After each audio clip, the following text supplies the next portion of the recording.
तो चलिए हम लोग बात करने वाले हैं क्षितिज भाग 2 पद सूरदास के वैसे महत्वपूर्ण प्रश्न जो कि परीक्षा के दृष्टिकोण से बहुत ही ज़्यादा महत्वपूर्ण है, ठीक ना। हम लोग यहाँ से क्षितिज भाग 2 चैप्टर नंबर 1 पद सूरदास, इस अध्याय से हम लोग कुल 100 MCQ प्रश्न देखने वाले हैं और सभी प्रश्न बहुत ही ज़्यादा महत्वपूर्ण है। अगर आप कंपटीशन की तैयारी कर रहे हैं या फिर बोर्ड एग्जाम की तैयारी कर रहे हैं, आपको दोनों ही जगह ये प्रश्न बहुत ही ज़्यादा कारगर सिद्ध होंगे। यहाँ पे हम लेखक परिचय से लेके पूरा कविता से जो भी MCQ प्रश्न बन सकते थे वैसे सभी प्रश्नों को लेकर आपके लिए लेकर आए हैं। तो चलिए शुरुआत करते हैं हम लोग पहले प्रश्न के साथ। और आपका पहला प्रश्न है कि सूरदास का जन्म किस वर्ष माना जाता है, ठीक ना। सूरदास का जन्म किस वर्ष माना जाता है, जो भक्ति काल के एक महान कवि माने जाते हैं, ठीक ना।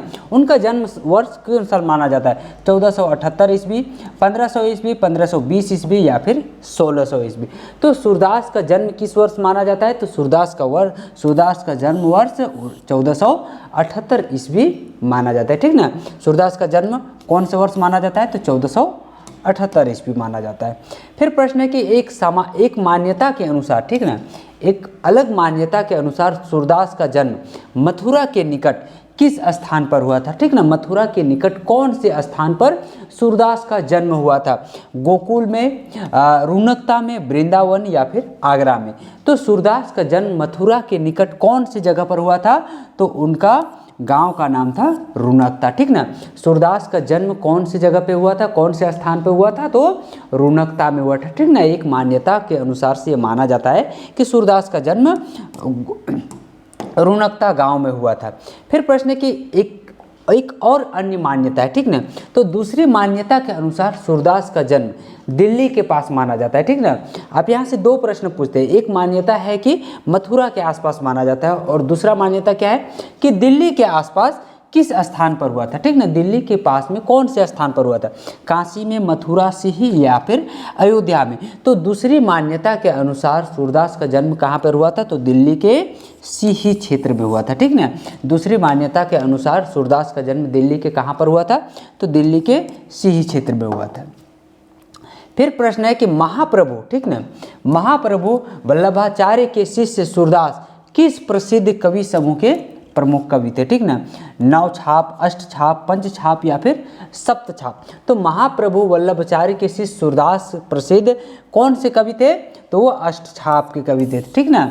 महाप्रभु वल्लभाचार्य के शिष्य सूरदास प्रसिद्ध कवि समूह के प्रमुख कौन से प्रसिद्ध समूह कवि थे, तो वो अष्टछाप के थे, ठीक ना। चलिए फिर प्रश्न है कि सूरदास मथुरा और वृंदावन के बीच किस स्थान पर रहकर भजन कीर्तन करते थे, ठीक ना। सूरदास जो थे वो मथुरा के वृंदावन के बीच किस स्थान पर रह कर के वो भजन कीर्तन करते थे, गौहाट, गोकुल, नंदगांव या फिर बरसाना। तो वे कहाँ पर रह के भजन कीर्तन करते थे, तो वे गौहाट स्थान पर रह कर के वो भजन कीर्तन किया करते थे, ठीक ना। किनका, तो कृष्ण का, ठीक ना। कृष्ण का वे भजन कीर्तन क्या करते थे। फिर प्रश्न है कि सूरदास, ठीक ना, सूरदास श्रीनाथ जी के मंदिर में मुख्य रूप से कौन सा कार्य क्या करते थे। सूरदास श्रीनाथ जी के मंदिर में मुख्य रूप से कौन से कार्य को क्या करते थे, वे पूजा करते थे, भजन कीर्तन करते थे, व्यापार करते थे या फिर शिक्षा देते थे। तो सूरदास श्रीनाथ जी के मंदिर में मुख्य रूप से कौन सा कार्य करते थे, तो वे वहाँ पे भजन कीर्तन क्या करते थे, ठीक ना। क्या काम करते थे, तो सूरदास भजन कीर्तन क्या करते थे। फिर इसी प्रकार से आपका प्रश्न है कि सूरदास का निधन सन 1583 में किस स्थान पर हुआ था, ठीक ना। सूरदास का निधन कब हुआ था, ठीक ना। और मतलब सूरदास का निधन तो ये आपका हो गया कि 1583 ईस्वी में, लेकिन कहाँ पर हुआ था, गोकुल में, काशी में, वृंदावन या फिर पारसौली में। तो सूरदास का निधन कहाँ पर हुआ था, तो सूरदास का निधन पारसौली नामक स्थान पर हुआ था, ठीक ना। सूरदास का निधन कहाँ पर हुआ था, तो सूरदास का निधन पारसौली में हुआ था। चलिए फिर प्रश्न है कि सूरदास के 3 प्रमुख ग्रंथों में कौन सा ग्रंथ सबसे अधिक लोकप्रिय माना जाता है, ठीक ना। सूरदास के 3 प्रमुख ग्रंथों में कौन सा ग्रंथ सबसे अधिक लोकप्रिय माना जाता है, साहित्य लहरी, सूर सरावली, सूर सागर या फिर गीतावली। इसमें से कौन सा ग्रंथ सबसे ज़्यादा लोकप्रिय माना जाता है, तो सबसे ज़्यादा लोकप्रिय सूरदास का कौन सा ग्रंथ सबसे ज़्यादा लोकप्रिय है, तो सूर सरावली, ठीक ना। सूर सागर, ठीक ना। कौन सा सबसे ज़्यादा लोकप्रिय माना जाता है, तो सूरसागर।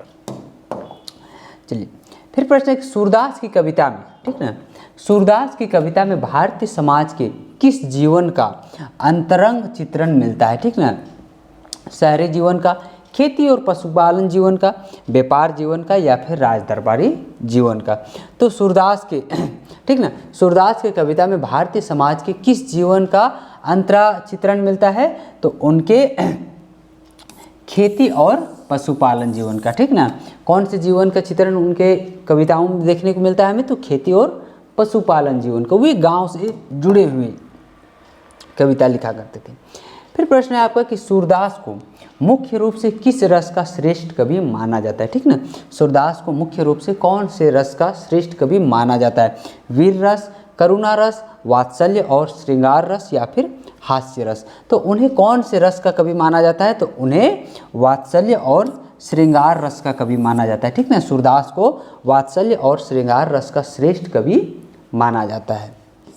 तो यहाँ पे आपका ये ऑप्शन सही हो जाएगा। फिर प्रश्न है कि सूरदास की, ठीक ना, सूरदास की कविता में कृष्ण और गोपियों का प्रेम किस प्रकार का प्रेम माना जाता है, ठीक ना, सूरदास की कविता में कृष्ण और गोपियों का प्रेम किस प्रकार की प्रेम माना जाता है, राजनीतिक, मानवीय प्रेम, औपचारिक प्रेम, या फिर स्वार्थपूर्ण प्रेम। तो उनकी प्रेम को कैसा प्रेम माना जाता है, तो उनकी प्रेम मानवीय प्रेम है, ठीक ना, सूरदास की कविता में कृष्ण और गोपियों की प्रेम कैसा प्रेम माना जाता है, तो वह मानवीय प्रेम माना जाता है।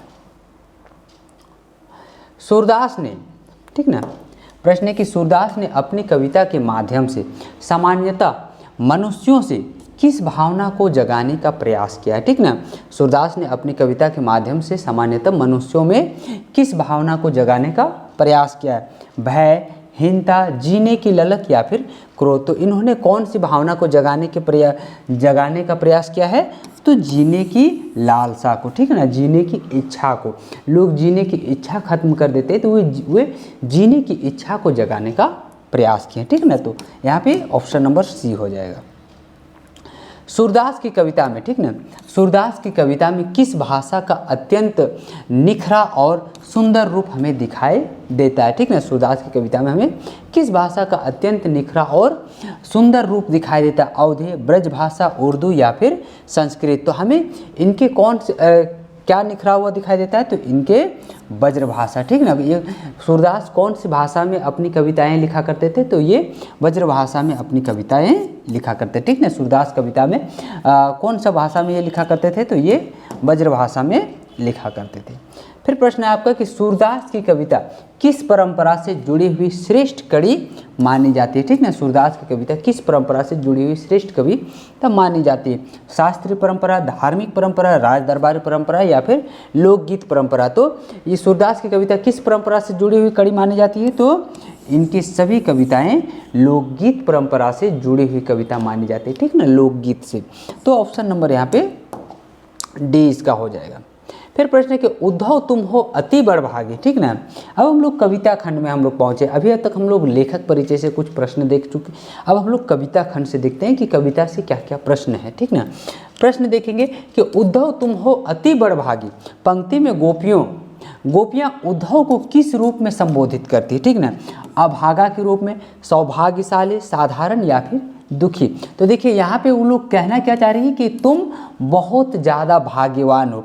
दरअसल वे क्या कर रहे हैं, उस पर व्यंग कस रहे, ठीक ना, उस पर व्यंग कस रहे। वो लोग कह रहे हैं तुम अति बड़भागी हो, यानी कि तुम बहुत ज़्यादा सौभाग्यशाली हो, ठीक ना। क्या कह रहे हैं कि उद्धव तुम हो बहुत ज़्यादा सौभाग्यशाली हो कि इतने दिनों तक कृष्ण के साथ रहकर भी तुम कृष्ण के प्रेम से अछूते रहे, तुमको कृष्ण का प्रेम तुम्हें बांध नहीं पाया, ठीक ना। तो यहाँ पे सौभाग्यशाली हो जाएगा।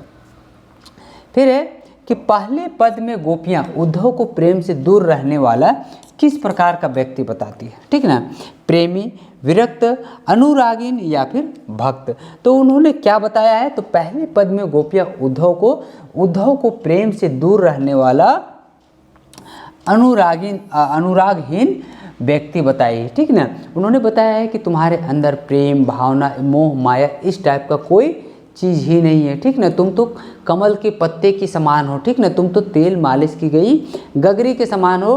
कमल का पत्ता जिस प्रकार से तालाब में रहकर भी वो जल की बूंदों से अछूता रहता है, वैसे ही तुम भी कृष्ण के साथ इतने दिनों तक रहकर भी तुम उसके प्रेम से क्या रहे, अछूते रहे, ठीक ना।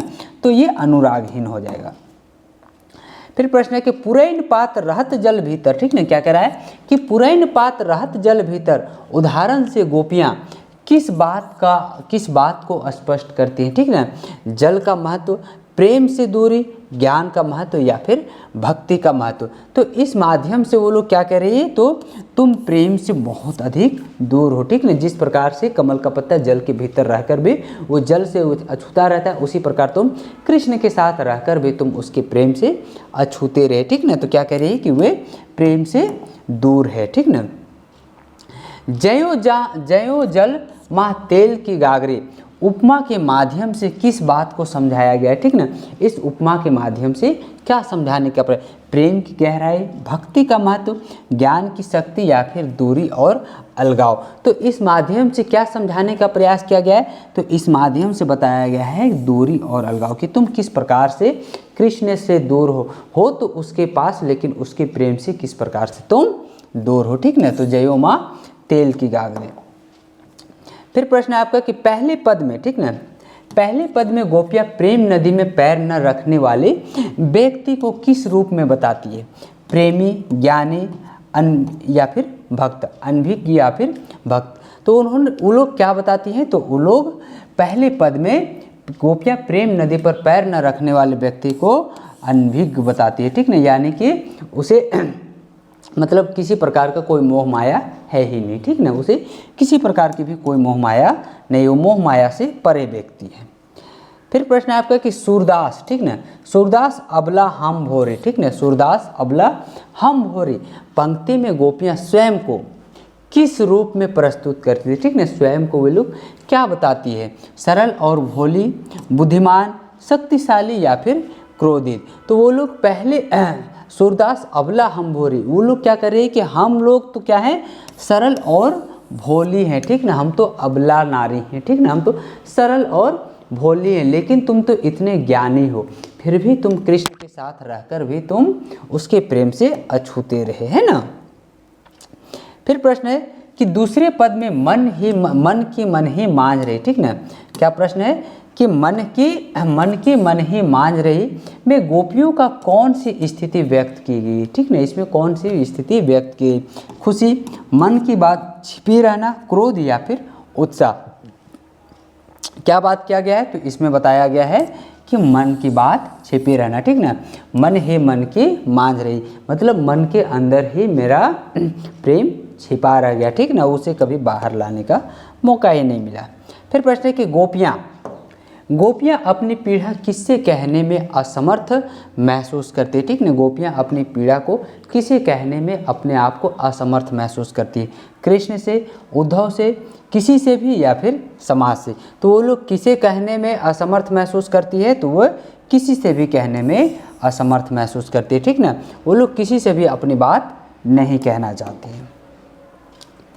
अवधि, ठीक ना, प्रश्न है कि अवधि आधार आस आवन की पंक्ति में गोपियाँ किसकी प्रतीक्षा करती हुई दिखाई देती है, ठीक ना। उद्धव की, कृष्ण की, नंद की या फिर यशोदा की। तो अवधि आधार आस आवन की, इसमें वो लोग किसकी प्रतीक्षा कर रही है, तो इसमें वो लोग कृष्ण की प्रतीक्षा कर रही है। जब वो मथुरा चले गए थे, ठीक ना, जब वो कहाँ चले गए थे, तो मथुरा चले गए थे कंस को मारने के लिए। उसके बाद वो फिर वापस लौट करके गोकुल आए ही नहीं, ठीक ना। तो वो लोग कृष्ण का आस देखी हुई थी, कृष्ण का बाट जो रही थी।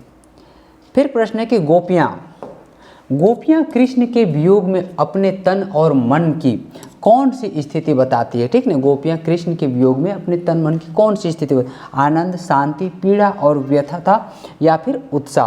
तो वे लोग कौन सी स्थिति बताती है, तो वे लोग अपनी पीड़ा और व्यथा की स्थिति बताती है, ठीक ना। वे लोग कौन सी पीड़ा से गुजर रही, कह रही है कि गोपियाँ कृष्ण के वियोग में अपने तन और मन की कौन सी व्यथा बता रही है, तो वो लोग अपने तन और मन की दुख को बता रही है, ठीक ना, तन और मन की दुख पीड़ा को बता रही है। फिर प्रश्न है कि योग के संदेश योग के संदेश सुनकर गोपियों के विरह की स्थिति पर क्या प्रभाव पड़ता है, ठीक ना।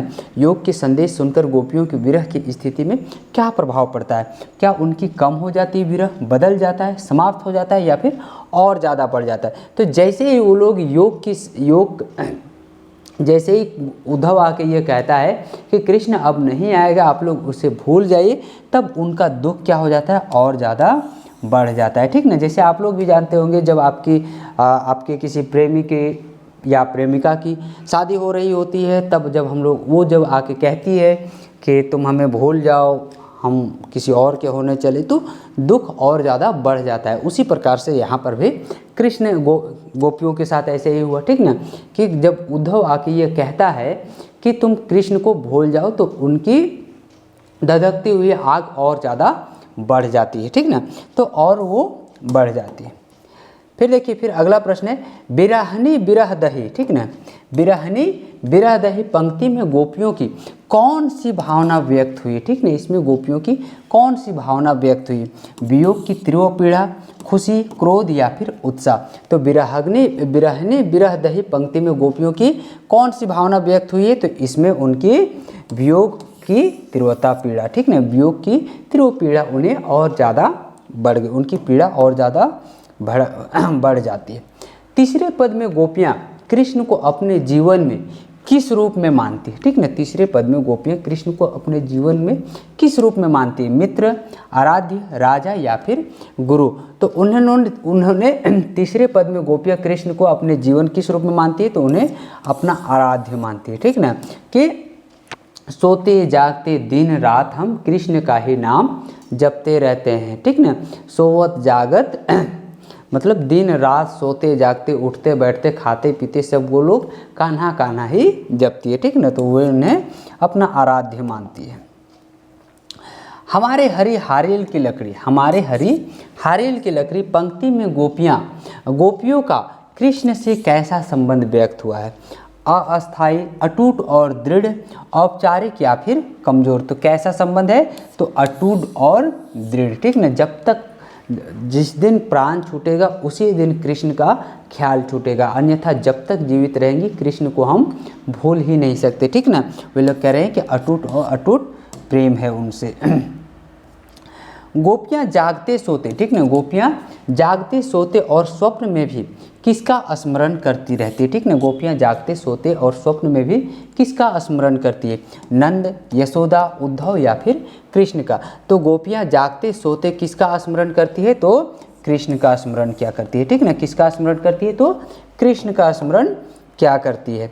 फिर प्रश्न है कि तीसरे पद में योग का संदेश गोपियों को किस स्वाद के समान प्रतीत होता है। तीसरे पद में योग का संदेश गोपियों को किस स्वाद के समान प्रतीत होता है, मीठा, खट्टा, कड़वा या फिर नमकीन। तो उन्हें कैसा स्वाद लगता है, तो उन्हें कड़वी ककड़ी के समान, ठीक ना, उन्हें कड़वा लगता है। योग का संदेश उन्हें कैसा लगता है, तो कड़वा मतलब कड़वी ककड़ी के समान, इसलिए कड़वा लगता है। जय करोई ककरी, ठीक ना, जयो करोई ककरी उपमा के माध्यम से योग संदेश की कैसी अनुभूति बताई गई है, सुखद, कड़वी, मधुर या फिर सरल। तो कैसी बताई गई, तो इसमें कड़वी बताई गई, ठीक ना, कैसी बताई गई, तो कड़वी बताई गई। तो ऑप्शन नंबर यहाँ पे आपका बी हो जाएगा। फिर प्रश्न है कि गोपियाँ, ठीक ना, गोपियाँ योग के संदेश को किस प्रकार की व्याधि के समान मानती है, ठीक ना। गोपियाँ योग के संदेश को किस प्रकार की व्याधि के समान मानती है, लाभकारी, कष्टदायक, आनंददायक या फिर आवश्यक। तो गोपियाँ योग के संदेश को कष्टदायक मानती है, ठीक ना। क्या मानती है, तो उन्हें वो लोग इसे कष्टदायी मानती है।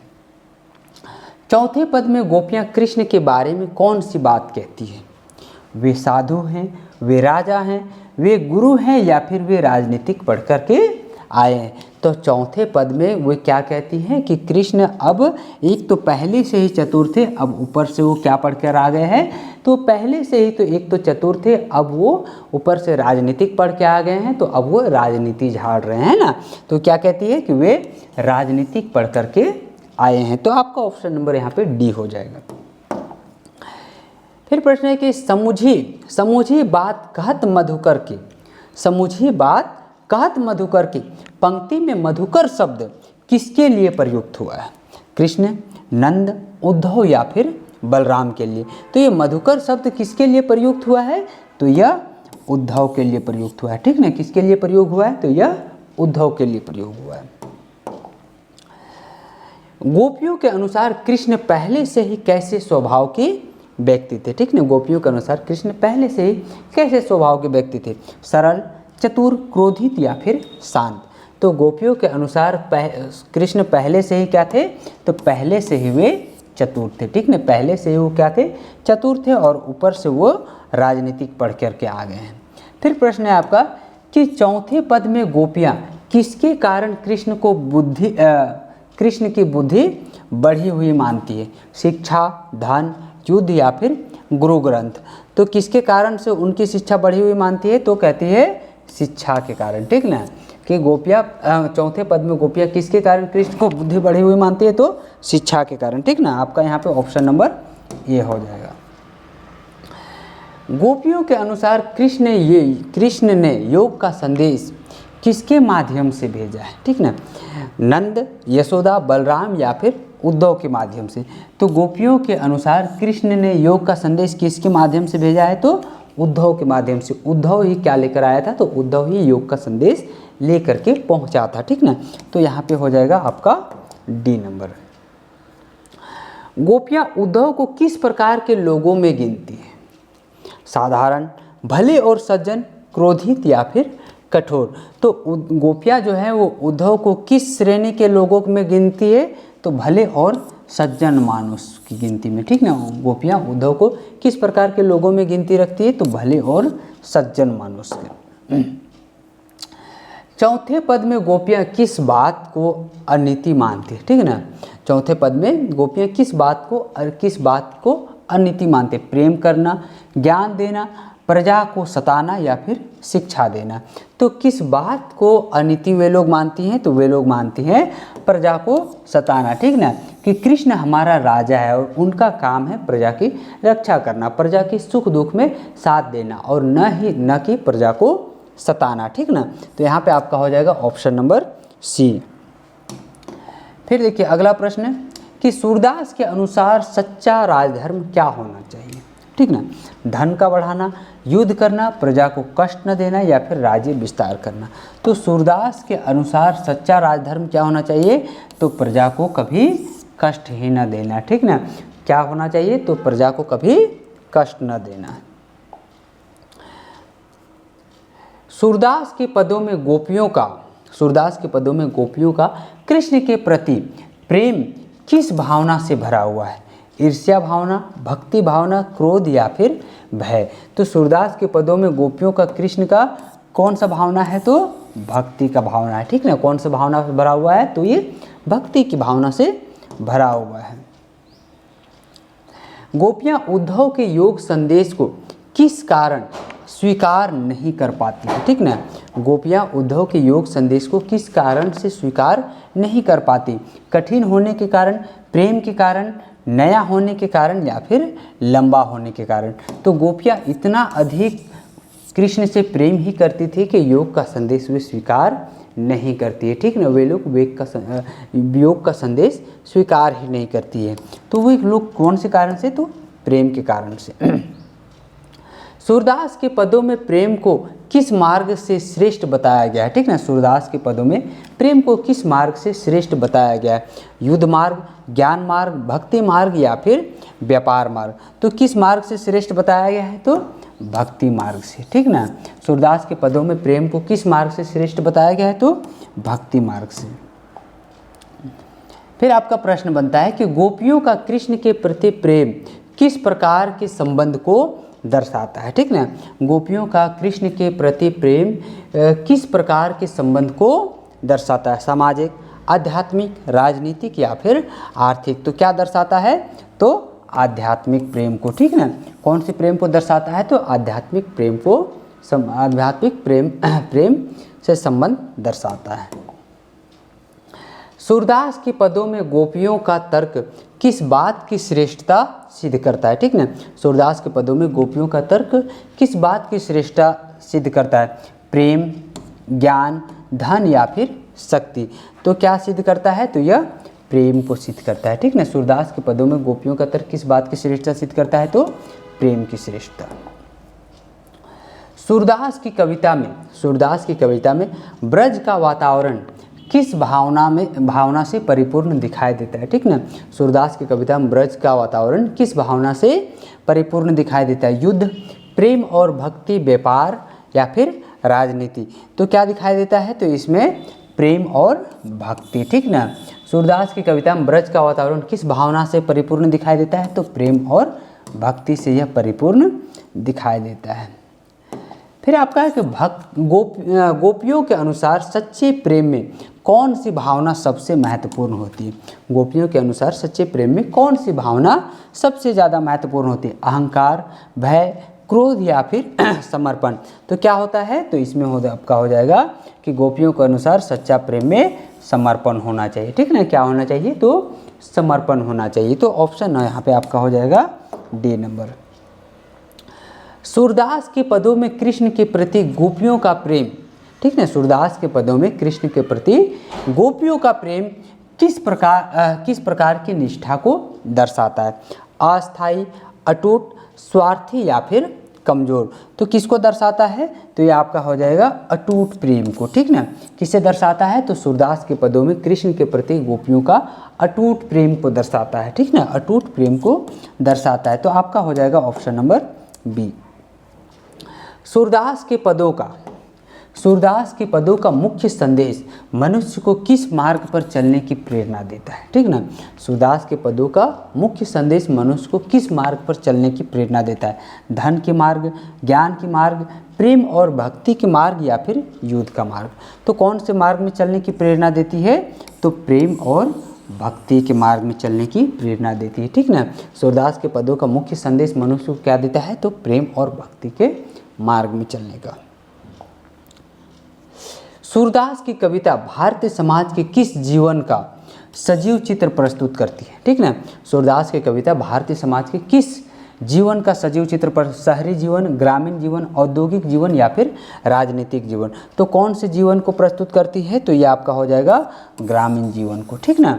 कौन से जीवन का सजीव चित्र प्रस्तुत करती है? तो आपका ग्रामीण जीवन हो जाएगा। सूरदास, ठीक ना। सूरदास भक्ति काल के किस संप्रदाय से जुड़े कवि माने जाते हैं, जिनके गुरु वल्लभाचार्य थे?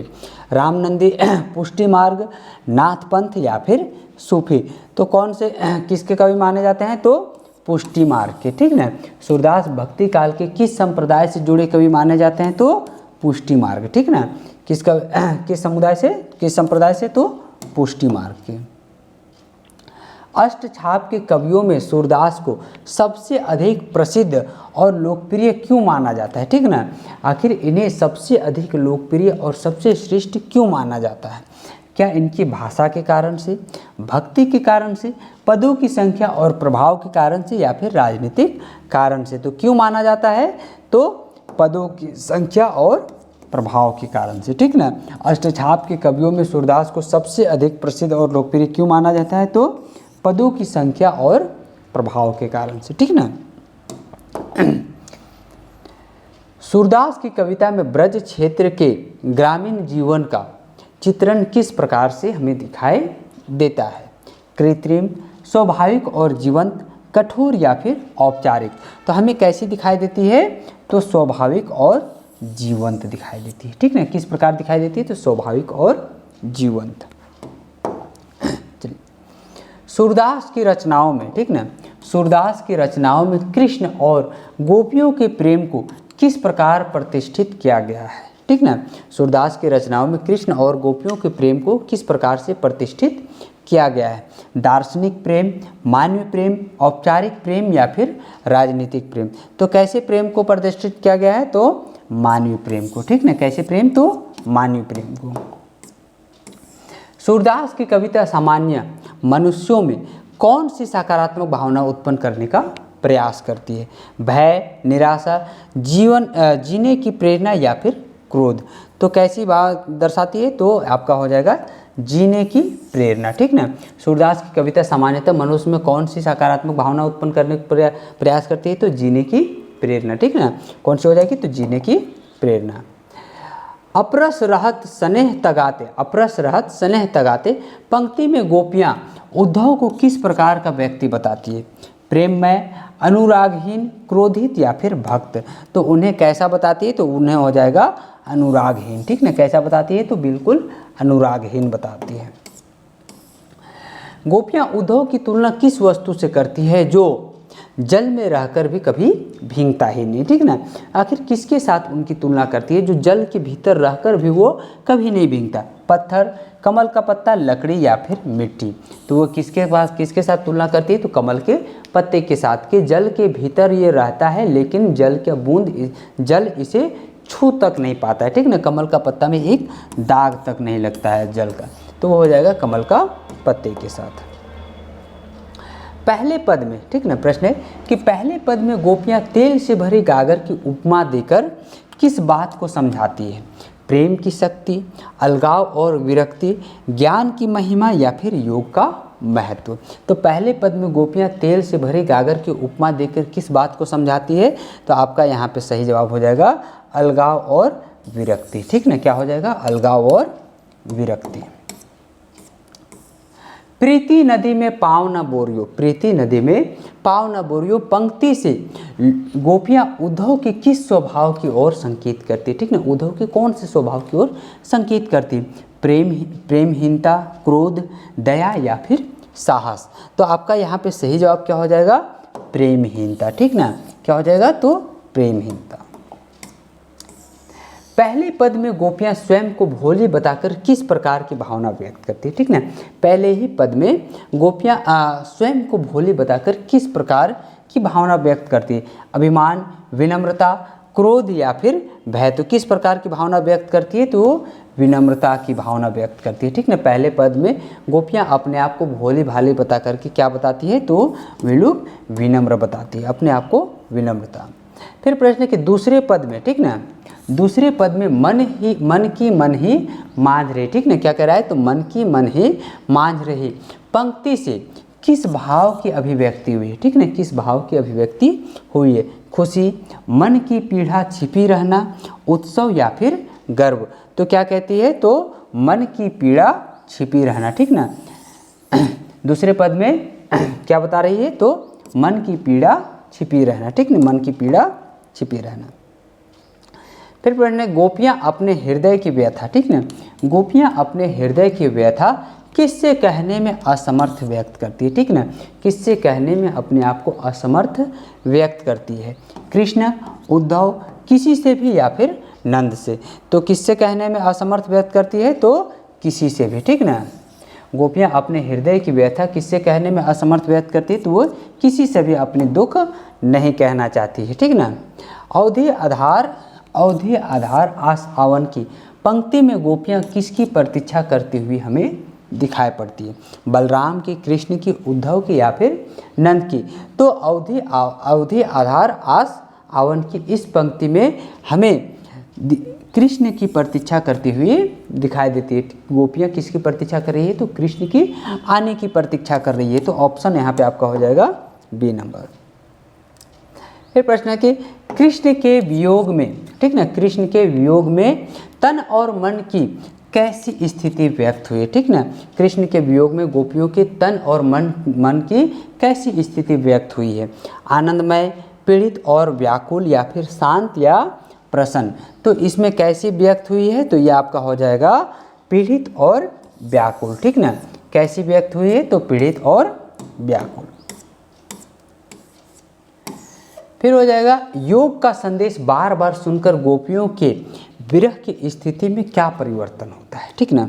क्या कम हो जाता है, समाप्त हो जाता है और बढ़ जाता है या फिर बदल जाता है। तो योग का संदेश बार बार सुन करके उनके विरह की अग्नि और क्या हो जाती है, और अधिक बढ़ जाती है, आग और अधिक भड़क उठता है, ठीक ना। आग अधिक और ज़्यादा भड़क उठता है, तो ये आपका हो जाएगा बढ़ जाती है। बिरहिनी बिरह दही पंक्ति में गोपियों की कौन सी मानसिक अवस्था का वर्णन किया गया है? आनंद, उत्साह, क्रोध या फिर तीव्र विरह पीड़ा की।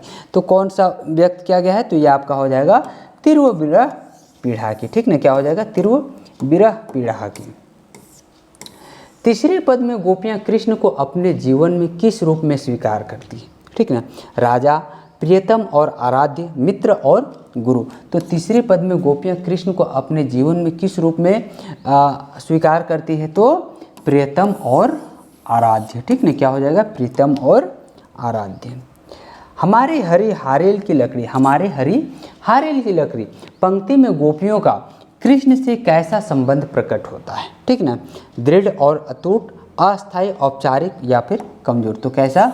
तो दृढ़ और अटूट। ठीक ना, कैसा संबंध प्रकट होता है? तो दृढ़ और अटूट। फिर आपका गोपियां जागते, सोते और स्वप्न में भी किसका निरंतर स्मरण करती है? तो किसका स्मरण करती है? तो कृष्ण का करती है। ठीक ना, जाते सोते दिन रात किसका स्मरण करती है? तो कृष्ण का स्मरण करती है। ठीक ना, कृष्ण की याद में डूबी रहती है। तीसरे पद में योग का संदेश गोपियों को किस स्वाद के समान लगता है? तो बिल्कुल कड़वा लगता है। ठीक ना, कैसा लगता है? तो कड़वा लगता है। ज्यों करोई ककरी उपमा का प्रयोग गोपियाँ किस अनुभव को व्यक्त करने के लिए करती है? तो अपने कड़वाहट को। ठीक ना, किसको करने के लिए? तो कड़वाहट को। गोपियाँ योग के संदेश को किस प्रकार की बीमारी के समान बताती है? कष्टदायक, सुखद, उपयोगी या फिर आवश्यक। तो कैसा बताती है? तो उसे कष्टदायक बताती है। ठीक ना, कैसा बताती है? तो कष्टदायक बताती है। चौथे पद में गोपियाँ कृष्ण के बारे में कौन सा व्यंग्यपूर्ण बात कहती है? वे राजा बन गए हैं, वे राजनीतिक पढ़ के आए हैं, वे साधु बन गए हैं या फिर गुरु हो गए हैं। तो वे क्या कहती हैं? तो वे कृष्ण अभी राजनीतिक पढ़ कर के आए हैं। ठीक ना, क्या कहती है? तो कृष्ण अभी राजनीतिक पढ़ कर के आए हैं। तो वे राजनीतिक पढ़ कर के आए हैं। मधुकर शब्द का प्रयोग चौथे पद में किस व्यक्ति के लिए किया गया है? ठीक ना, कृष्ण, उद्धव, नंद या फिर बलराम। तो मधुकर शब्द किसके लिए किया गया है? तो मधुकर शब्द यहाँ पे उद्धव के लिए किया गया है। ठीक ना, किसके लिए किया गया है? तो उद्धव के लिए किया गया है। गोपियों के अनुसार कृष्ण पहले से ही किस प्रकार के चतुर स्वभाव वाले व्यक्ति थे? सरल, चतुर, कठोर या फिर क्रोधित। तो कैसे स्वभाव वाले व्यक्ति थे? तो यहाँ पे आपका हो जाएगा चतुर स्वभाव वाले व्यक्ति थे। ठीक ना, कैसे स्वभाव के व्यक्ति थे? तो वे चतुर स्वभाव के व्यक्ति थे। चौथे पद में गोपियाँ किस कारण से कृष्ण की बुद्धि बढ़ी हुई मानती है? ठीक ना, तो गुरु ग्रंथ पढ़ने के कारण। ठीक ना, किस कारण से बढ़ी हुई मानती है? तो गुरु ग्रंथ पढ़ने के कारण। गोपियों के अनुसार कृष्ण ने योग का संदेश किसके माध्यम से ब्रज भेजा था? तो किसके माध्यम से भेजा था? तो उद्धव के माध्यम से भेजा। ठीक है ना, किसके माध्यम से भेजा था? तो उद्धव के माध्यम से भेजा था। गोपियाँ उद्धव को किस प्रकार का सज्जन और भला व्यक्ति मानती है? तो साधारण, भला और हितैषी, क्रोधित या फिर कठोर। तो कैसा मानती है? तो उसे मानती है भला और हितैषी। ठीक ना, कैसा मानती है? तो भला और हितैषी मानती है। चौथे पद में गोपियाँ किस कार्य को राजधर्म के विरुद्ध अनीति मानती है? प्रेम करना, प्रजा को कष्ट देना, ज्ञान देना या फिर शिक्षा देना। तो क्या किसको? तो प्रजा को कष्ट देना। किसको अनीति मानती है? तो प्रजा को कष्ट देना को ये लोग क्या मानती है? अनीति मानती है। सूरदास के अनुसार सच्चा राजधर्म किस सिद्धांत पर आधारित होना चाहिए? तो प्रजा की रक्षा पर। ठीक ना, राजा का धर्म क्या होना चाहिए? तो प्रजा की रक्षा करना। ठीक ना, न कि प्रजा को कष्ट देना। सूरदास के पदों में गोपियों का कृष्ण के प्रति प्रेम किस भावना से परिपूर्ण हमें दिखाई देता है? ईर्ष्या, भक्ति, क्रोध या फिर भय। तो हमें कैसे दिखाई देती है? तो यह भक्ति से परिपूर्ण हमें दिखाई देती है। गोपियाँ उद्धव के, ठीक ना, गोपियाँ उद्धव के योग संदेश को स्वीकार करने में असमर्थ क्यों दिखाई देती है? ठीक ना, तो प्रेम होने के कारण। ठीक ना, किसके साथ? तो कृष्ण के साथ गोपियों का प्रेम होने के कारण। सूरदास के पदों में प्रेम को किस मार्ग से अधिक श्रेष्ठ बताया गया है? तो किस मार्ग से? तो भक्ति मार्ग से। ठीक ना, किस मार्ग से श्रेष्ठ बताया गया है? तो आपका हो जाएगा भक्ति मार्ग से श्रेष्ठ बताया गया है।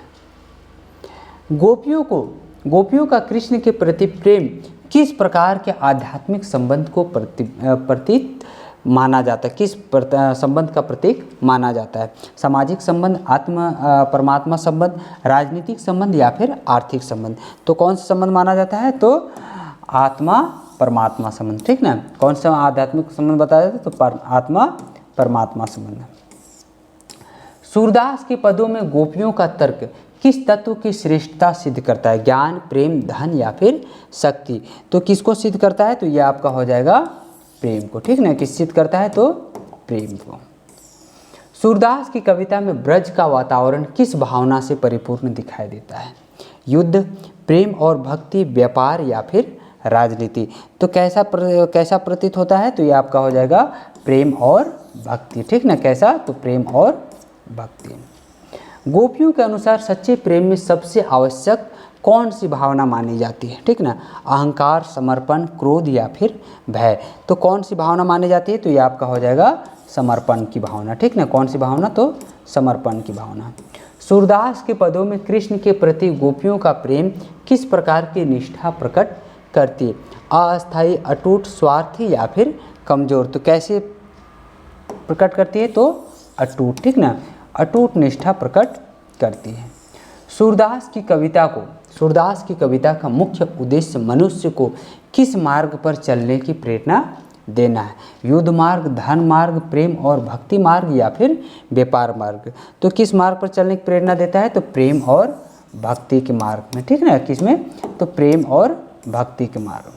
सूरदास की रचनाओं में ब्रज क्षेत्र के ग्रामीण जीवन का चित्रण किस रूप में मिलता है?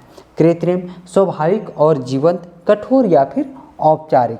तो किस भाग में, कहाँ मिलता है? तो ये आपका हो जाएगा स्वाभाविक और जीवंत, ठीक ना। सूरदास की रचनाओं में ब्रज और ग्रामीण जीवन का चित्रण किस रूप में मिलता है? तो स्वाभाविक और जीवंत मिलता है। सूरदास के पदों में, ठीक ना, सूरदास के पदों में गोपियों की पीड़ा का मुख्य कारण क्या है? तो मुख्य कारण क्या है? तो यहाँ आपका हो जाएगा मुख्य कारण इसका कृष्ण है, ठीक ना। पीड़ा का मुख्य कारण क्या है? तो कृष्ण है। गोपियाँ उद्धव से मुख्य रूप से किस व्यक्ति के बारे में समाचार जानना चाहती? तो किसके बारे में वे लोग समाचार जानने को उत्सुक है? तो कृष्ण के बारे में, ठीक ना। सूरदास की कविता में प्रेम और भक्ति का संदेश मुख्य रूप से किसके माध्यम से दिया गया है? कथा, संवाद, आदेश या फिर नियम के माध्यम से? तो किसके माध्यम से दिया गया है? तो अब क्या हो जाएगा? संवाद के माध्यम से। किनके बीच में संवाद हो रहा है? तो उद्धव और गोपियों के बीच में बात चल रही है, ठीक ना। तो संवाद के माध्यम से। गोपियों का कृष्ण के प्रति प्रेम किस प्रकार के आध्यात्मिक भक्ति का उदाहरण माना जाता है? दास्य भक्ति, माधुर्य भक्ति, शांत भक्ति या फिर वीर भक्ति? तो कैसा माना जाता है? तो ये आपका हो जाएगा माधुर्य भक्ति, ठीक ना। कैसा भक्ति? तो माधुर्य भक्ति। सूरदास के पदों में गोपियों का तर्क उद्धव के ज्ञान को किस रूप में चुनौती देता है? प्रेम की श्रेष्ठता से, धन की शक्ति से, युद्ध की शक्ति से, राजनीतिक शक्ति से? तो कैसी शक्ति से देता है? तो ये आपका हो जाएगा प्रेम की श्रेष्ठता से, ठीक ना। क्या हो जाएगा? तो प्रेम की श्रेष्ठता से। सूरदास की कविता में ब्रज भाषा का प्रयोग किस कारण अत्यंत प्रभावशाली माना जाता है? सरलता और मधुरता, कठिनता, औपचारिकता या फिर जटिलता? तो क्या हो जाएगा आपका? सरलता और मधुरता, ठीक ना। किस कारण से? तो सरलता और मधुरता के कारण से। गोपियाँ योग के उपदेश को अपने प्रेम के सामने किस कारण से महत्वहीन मानती है? कठिन होने के कारण, प्रेम की गहराई के कारण, नया होने के कारण या फिर लंबा होने के कारण? तो इसका सही जवाब क्या हो जाएगा? तो हो जाएगा प्रेम की गहराई के कारण, ठीक ना। किसके कारण से? तो प्रेम की गहराई के कारण से। सूरदास के पदों में गोपियों का प्रेम किस प्रकार के त्याग और समर्पण का प्रतीक है? ठीक ना। तो पूर्ण तरह से, ठीक ना, पूरी तरीके से समर्पण का प्रतीक है, ठीक ना। पूर्ण रूप से समर्पण, यहाँ पे आपका हो जाएगा पूर्ण। सूरदास की कविता सामान्य मनुष्यों को किस भावना से मुक्त करने का प्रयास करती है? तो किस भावना से मुक्त करने का प्रयास करती है? तो हीनता की भावना से, ठीक ना। किस भावना से? तो हीनता की भावना से। सूरदास के पदों का समग्र संदेश मनुष्य को किस भावना के महत्व को समझने का प्रेरणा देती है? तो प्रेम और भक्ति की भावना को, ठीक ना। किसको समझने का प्रेरणा देती है, तो प्रेम और भक्ति की। तो यहाँ पे हम लोगों ने कुल 100 MCQ प्रश्न देखे। अगर आपको सभी प्रश्न समझ में आए होंगे, अच्छे लगे होंगे, तो वीडियो को लाइक कीजिए। फिर मिलेंगे हम लोग अगले वीडियो में, तब तक के लिए धन्यवाद।